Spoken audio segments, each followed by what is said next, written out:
UP constable में, sorry, UP police में अभी 2 स्पेशल वैकेंसी आई हुई है, उसका फॉर्म भरा जा रहा है। और दोनों का जो क्राइटेरिया है, मतलब जो एलिजिबिलिटी योग्यता मांग रखी है, थोड़ी सी स्पेशल है, और जिसमें सिलेक्शन होने के चांस को बढ़ा देता है। यानी जो ये स्पेशल योग्यता है, जैसे कि एक जो है एएसआई मिनिस्ट्रियल वाली, यानी कि जो सब इंस्पेक्टर और असिस्टेंट सब इंस्पेक्टर मिनिस्ट्रियल की जो भर्ती है गोपनीयता विभाग में, 500 कुछ पोस्ट पद उसके हैं, और प्लस कंप्यूटर ऑपरेटर की जो है वो हेड कांस्टेबल की कैटेगरी की है, 2400 पे ग्रेड पे है। उसमें जो हेड कांस्टेबल वाले में मांग रखा है वो 12th साइंस है, और प्लस कंप्यूटर उसमें जो है ओ लेवल, यानी कि कम से कम 2 सेमेस्टर का होना चाहिए। अब भाई ओ लेवल की मैं बात करूं तो ओ लेवल जो सर्टिफिकेट्स है वो कम से कम 2 सेमेस्टर यानी 1 साल का होना चाहिए।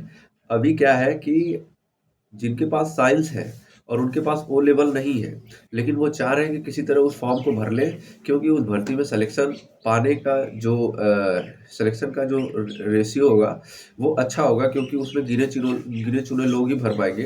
पहली बात तो साइंस चाहिए, एक स्पेशल क्राइटेरिया, दूसरा ओ लेवल। तो ओ लेवल भाई, जैसे अभी क्या है कि मैं 2021 वाले में असिस्टेंट सब इंस्पेक्टर का डीवी दिया हूँ, एएसआई मिनिस्ट्रियल वाली। तो उसमें जो ये साइबर कैफे वाले होते हैं, फलना कंप्यूटर, फलना ठिकाना साइबर कैफे, शिक्षा शिक्षा कंप्यूटर, ऐसे कुछ करके, मतलब इस टाइप का जितने भी डॉक्यूमेंट होते हैं वहाँ पे भाई ऐसे फेंक रहे थे, ऐसे ऐसे वेरिफिकेशन के टाइप पे, जैसे पतंग उड़ती है ना। उसके बाद क्या, फिर जैसे जिनका जो एग्जाम निकाला है, अब वो तो फिर हाय दैया हाय बप्पा हाय तो वहाँ मचाएगा ही, साहब ले लीजिए, कर दीजिए किसी तरह। तो वहाँ पे उन लोग बोलते थे कि अभी तो केवल ये डॉक्यूमेंट फेंका गया है, अभी निकल जाओ वरना केस भी होगा। तो उस भर ये जो ऑपरेटर की भर्ती या एएसआई की भर्ती में जो फॉर्म अप्लाई करने से पहले अगर आपके पास नहीं है, तो किसी भी तरीके से उसे खरीदने या इस तरह का फर्जी बनवाने के चक्कर में मत पड़िए भाई साहब। अगर आपने एक बार बनवा लिया, आप फॉर्म भी भर लेंगे, कोई दिक्कत नहीं, 400 रुपये कट जाएगा। उसके बाद क्या, आप एग्जाम भी दे लेंगे, एग्जाम भी निकल जाएगा। लेकिन जब आपका एग्जाम निकल जाएगा तो आपकी लालच जाएगी बढ़, और आप जब जाओगे डीवी कराने, तो डीवी में 2 केस होगा।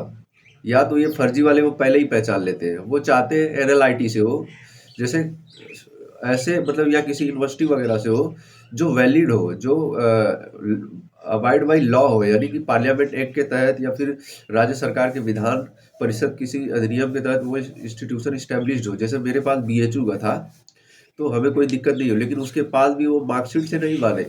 वो बकायदा जो होता है ना, एक डॉक्यूमेंट सर्टिफिकेट, जैसे जिसको डिग्री आप बोलते हो, उसको देखते हैं सपोर्टिंग, और उसमें वो देखते हैं कि वाकई ये जो जिस इंस्टीट्यूशन से ये लाए हैं ये वैलिड है या नहीं है। अगर नहीं है, उनको देख के ही पता लग जाता है। और ये साइबर कैफे वाला तो देख के समझ जाते हैं ये फर्जी, इसका कोई मतलब नहीं है। तो आप जो है 5,000 10,000 दे के किसी भी साइबर कैफे या किसी भी इंस्टीट्यूशन का बनवाने के चक्कर में मत पड़िएगा। आपने फॉर्म भर लिया, इन केस आप डीवी भी पास कर गए, आपका सिलेक्शन भी हो गया, लेकिन लास्ट तक आपके गले में एक तलवार फंसी रहेगी, क्योंकि आपने धोखे से ये सर्टिफिकेट अटेंड किया है। तो कभी भी अगर जांच का मामला फंस सकता है, जांच भाई पुलिस विभाग में तो 3-3 4-4 10-10 साल 20-20 साल तक चलती रहती है। और जिस दिन आप जांच में फंस गए, उसके बाद जितना आपने कमाया है वो पूरा देना होगा, उसका शायद 2 गुना या 3 गुना देना होता है, केस अलग लगती है।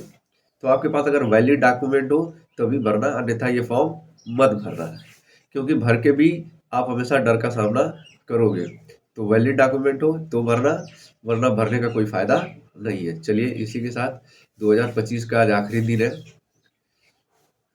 2025 सबका, मेरा तो ठीक ही था, बहुत बढ़िया नहीं था, पर ओवरऑल सही था। उम्मीद करता हूँ कि आने वाला जो हो 2026 अच्छा हो, आपके लिए भी, हमारे लिए भी, सबके लिए भी।